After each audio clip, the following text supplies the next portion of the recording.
কৰিলে আপুনি কি মিলাব যিবিলাক ইন্দ্ৰিয়ৰ সুখ বিচাৰি আমি আমাৰ দিনবিলাক একাকাৰ কৰিছো এই ইন্দ্ৰিয়ৰ সুখবিলাকটো বহু পৰিমাণে পায় মানুহৰ জীৱন লৈ পেলাই কি বিশেষ কাম কৰিছে দেৱতাৰ ইন্দ্ৰ অধিপতি ইন্দ্ৰই অমৃত ভোগ কৰি যিটো সুখ পায় গাহৰিয়ে বিষ্ঠা ভোগ কৰি একে পায় বুলি কৈছে অপেশ্বৰৰ লগত থাকি ইন্দ্ৰই যিখিনি সুখ ভোগ কৰে গাহৰিজনীৰ লগত একেই ভোগ কৰি এইটো আনন্দ পায় ইন্দ্ৰিয়ৰ সুখত কোনো ইয়াৰ ব্যতিক্ৰম নাই আৰু আমি যিবিলাক লৈ আহিছো সেইটো কাৰণে আপুনি বিশেষভাৱে কষ্ট কৰিব নালাগে যিটো লৈ আহিছে সেইটো পাব দুখক লাগিয়া যেন পুৰুষে একো যত্ন নকৰে তথাপিও আমি মিলাবলৈ গৈছে অন্তে দুখ নাপাওঁ দুখ পাবৰ কাৰণে কোনে চিন্তা কৰে কোনে ভগৱানৰ প্ৰাৰ্থনা কৰে মোক দুখ দিয়ে কেৱল এগৰাকী পাইছো কুন্তি কিন্তু যদিও কোৱা হয় যে কুন্তিয়ে বিপদ বিচাৰিছিল কিন্তু কুন্তি ইমান বুদ্ধিমতী যে আচলতে বিপদ বিচৰা নাই তত্ত্বটো বুজিলে আপোনালোকে কয় যে কুন্তিটোৱে বহুত বুদ্ধিমতী কেনেকৈ কুন্তি যেতিয়া কুৰুক্ষেত্ৰ যুদ্ধ সাং কৰি ভগৱান কৃষ্ণৰ ঠাইলৈ যাবৰ কাৰণে ওলাল ৰথত বহি তেতিয়া দেখা পাইছে যে বাটত সন্মুখত নাৰী পুৰুষ এগৰাকী থিয় হৈ আছে কেশৱ নামি আহিল আৰু ওচৰলৈ গৈ দেখিলে আন কোনো নহয় পেহী কুন্তিয়ে কান্দি আছে কুন্তি ক'লে যে পেহী কিয় কান্দিছা 18 অক্ষয়িনী সেনাৰ ভিতৰত কেৱল 11 জন বাচিছিল তাৰে 5 জন তোমাৰ 5টা পুত্ৰ 18 অক্ষয়িনী 1 অক্ষয়িনী 2,18,700 সেনা থাকে এনেকুৱা 11 অক্ষয়িনী সেনা কৌৰৱৰ আছিল 7 অক্ষয়িনী সেনা পাণ্ডৱৰ আছিল তাৰ ভিতৰত 11 জন বাচিছে বুলি কয় 5 জন পাণ্ডৱ কৃষ্ণ আৰু সাত্যকী 7 জন কৃতবৰ্মা কৃপাচাৰ্য আৰু অশ্বত্থামা সাতে দিয়ে 10 জন ধৃতৰাষ্ট্ৰৰ ঔৰসত এগৰাকী দাসীৰ গৰ্ভত এটি সন্তান জন্ম হৈছিল নাম আছিল যুযুৎসু এই যুযুৎসু জীয়াই আছিল 11 জন মাত্ৰ বাচিছিল ভগৱানে কৈছে পেহী প্ৰায় 40 লাখ সেনাৰ ভিতৰত তোমাৰ 5টা সন্তান পুৰা দুনিয়াৰ পৰা আছে এনেকুৱা নহয় যে ভেন্টিলেটৰত ৰাখিছে আইচিইউ ৰাখিছে মুখত অক্সিজেন দিছে এনেকুৱা আৰাম আছে ৰাজা বিৰাট সম্ৰাট আৰু কি লাগে কোৱা আজি যি লাগে তোমাক মই বৰ দিম পুৰা ফৰ্মত আছে আৰু কুন্তিয়ে কৈছে যেতিয়া মোক বিপদ দিয়া বিপদসন্তোতৰ শাশ্বত তত্ত্বয় গুৰু ভগৱতু দৰ্শনম ইয়াতস্যা পুনঃ ভৱ দৰ্শনম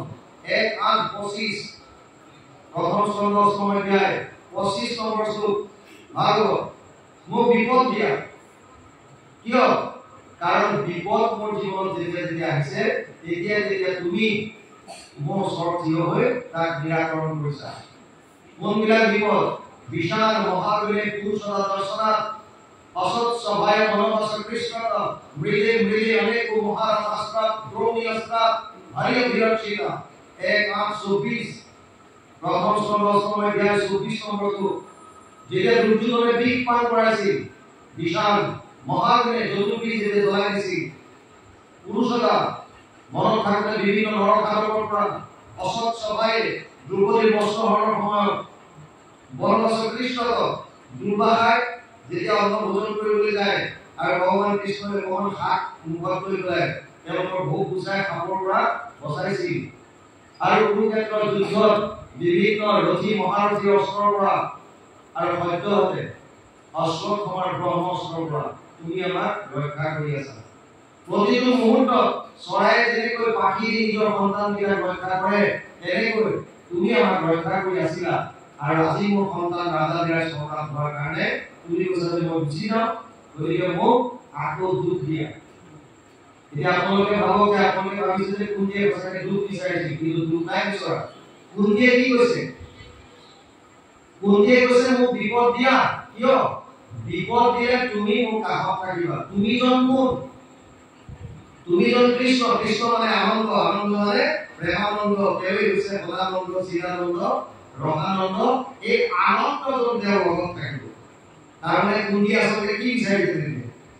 ভাল পাই দুখটো বিচাৰিছে কিন্তু লগতে কৈছে তুমি মোৰ লগত থাকিবা যিটো আনন্দ এই আনন্দটো কাষত বিচাৰিছে গতিকে যদিও কোৱা হয় কুন্তিয়ে দুখ বিচাৰিছে আচলতে কুন্তিয়ে কিন্তু আনন্দ বিচাৰি আছে এতিয়া প্ৰধানে কৈছে যে দুখক লাগিয়া যেহেন পুৰুষে একো যত্ন নকৰে আমি বিলাকে কিন্তু কোনো দুখ পাবৰ কাৰণে একো যত্ন নকৰোঁ তথাপিও আমাৰ জীৱনত দুখ আহে আমি একো দুখ নিবিচৰাকৈ আমাৰ জীৱনলৈ দুখ আহে আৰু যেতিয়া দুখ গুচি যায় তথাপিও আমি মিলাবলৈ দৌৰিলে অন্তে দুখ নাপাওঁ দৌৰিবই আমি তথাপিও আমাক দুখ দিয়ে আৰু আঁতৰি গ'লে আমি ভাল পাওঁ তেনেকৈ সেইমতে জানা সুখ মিলে কি দুখ কুছে দেখিখনে তাকো লাগি যত্ন কৰিলে নালাগে বিচাৰি দেখিব মনে যেনেকৈ দুখ নিবিচৰাকৈ আমাৰ জীৱনলৈ দুখ আহে তেনেকৈ সুখ নিবিচৰাকৈ আমাৰ জীৱনলৈ সুখ আহিব পাৰে কিয় এইখন চাৰিটা বস্তু মনত ৰাখি লওক পাৰে মানুহৰ সুখ দুখৰ মূল কাৰণ চাৰিটা বুলি কয় 25% নিৰ্ভৰ কৰিছে প্ৰাৰব্ধ বাৰে বাৰে কৈ আছো আমি যিমান আগতে কৰ্ম কৰিলো সঞ্চিত হৈ আছে তাৰ পৰা যিটো অংশ ভোগ কৰিবলৈ আনিছো এইটো ভোগ কৰিবই লাগিব 25% সুখ দুখৰ কাৰণ সেইটো 25% নিৰ্ভৰ কৰিছে আইসকলৰ ওপৰত সন্তান গৰ্ভত থাকোতে আইসকলৰ চিন্তা চৰ্চা কেনেকুৱা আছিল খাদ্য অভ্যাস কেনেকুৱা আছিল ইয়াৰ ওপৰত সন্তানটোৰ সুখ দুখ নিৰ্ভৰ কৰিছে বাপ সমস্তৰ 25% পিতাকৰ বাপেকৰ সন্তান জন্ম দিবলৈ যোৱাৰ প্ৰাকক্ষণত তেওঁৰ মনৰ ভাৱ কেনেকুৱা কামনা বাসনাৰে ভগৱত ভক্তি এই প্ৰভু এজন সেৱক লাগে এই হিচাপে সৎভাৱে সাধুভাৱে তেওঁ আগবাঢ়িছে 75% আপুনি জন্ম হোৱাৰ পাছত সলনি কৰিব নোৱাৰে এটা সন্তান জন্ম হোৱাৰ পাছত তাৰ প্ৰাৰব্ধ আপুনি সলনি কৰাৰ উপায় নাই মাকে গৰ্ভৱতী অৱস্থাত কি চিন্তা কৰিছিল এইটো সলনি কৰি আৰু ভাল কৰাৰ উপায় নাই বাপেকৰ চিন্তা চৰ্চা বাপেকৰ কাৰ্য আপোনাৰ সলনি কৰাৰ চিন্তা একো কৰিব উপায় নাই 75% আমাৰ হাতত নাই কিন্তু প্ৰত্যেকজন মানুহৰ হাতত 25% আছে নিজৰ ওপৰত এইটোকে কৈছে ক্ৰিয়ামান কৰ্ম বা ভৱিষ্যত কৰ্ম বৰ্তমান আপুনি কি কৰিছে আপোনাৰ সব বেয়া আপনি দুখীয়া ঘৰত জন্ম হল বেয়া ঘৰত জন্ম হল সব বেয়া আপোনাৰ চাৰিওফালে বেয়া প্ৰতিটো পথ আপুনি কষ্ট পাইছে কিন্তু আপুনি বৰ্তমান কি কৰিছে এই 25% যদি শুদ্ধ আমি কৰিব পাৰোঁ শুদ্ধ কেনেকৈ কৰিব কেৱল কৃষ্ণ স্মৰণ আৰু তেওঁৰ লীলাসমূহৰ শ্ৰৱণ কীৰ্তন সৎ কৰ্মৰ দ্বাৰা জীৱন নিৰ্বাহ